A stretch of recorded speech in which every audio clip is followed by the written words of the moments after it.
السلام علیکم ورحمۃ اللہ وبرکاتہ۔ درخت جتنا اونچا ہوگا اس کا سایہ اتنا ہی چھوٹا ہوگا، اس لیے اونچا بننے کے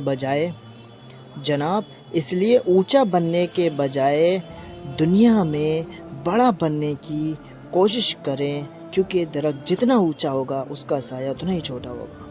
حال کی اصلاح کے لیے خیال کی اصلاح ضروری ہے۔ اکڑ تب تک چلتی ہے جب تک جناب پکڑ نہیں ہوتی ہے، انسان کو سب سے زیادہ تکلیف ہی تب ملتی ہے جب وہ غلط ہو جائے۔ تمہاری سب سے بڑی جیت پتہ کیا ہے؟ تم بدلہ نہ لو، معاف کر دو اسے جس نے تمہیں سب سے زیادہ تکلیف پہنچائی ہے، اسے معاف کر دو، سب سے بڑی چیز ہے۔ اخلاق کبھی نہیں ہارتا اور تکبر جناب کبھی نہیں جیتتا، اخلاق ہمیشہ جیتتا ہے۔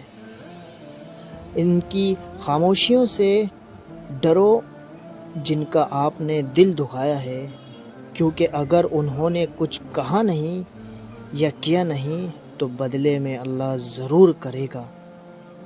انسان کے آنسو اس وقت مقدس ہوتے ہیں جب وہ کسی اور کے دکھ میں، تکلیف میں، پریشانی میں، مصیبت کو محسوس کر کے نکلے۔ حضرت علی رضی اللہ تعالیٰ نے فرمایا، پھر یوں ہوا لوگوں کے رویوں کی یوں سمجھ آئی، پھر کسی سے نہ کوئی شکایت رہی اور نہ کوئی توقع رہی۔ تہذیب سکھاتی ہے جینے کا سلیقہ، تعلیم سے جاہل کی جہالت نہیں جاتی۔ بعض دکھ بھی گونگے انسان کی طرح ہوتے ہیں جو نہ بتائے جا سکتے ہیں اور نہ کوئی سمجھ سکتا ہے، بس چپ چاپ پالے جاتے ہیں۔ کچھ دکھ اس طرح ہوتے ہیں۔ میں ناراض نہیں ہوں، بس دل خاموش ہو گیا ہے، بہت سناٹا سا پھیل گیا ہے، اندر تک نہ غصے کرنے کا دل ہے، نہ شکوہ کرنے کی تمنا، نہ ہی کسی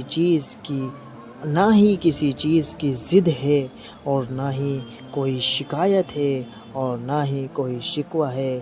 میں ناراض نہیں ہوں، بس دل خاموش ہو گیا ہے۔ دوستو، جاتے جاتے ویڈیو کو لائک اور چینل کو سبسکرائب کرنا مت بھولیں۔ جزاک اللہ خیرن۔ السلام علیکم ورحمۃ اللہ وبرکاتہ۔ بہت جزاک اللہ خیرن۔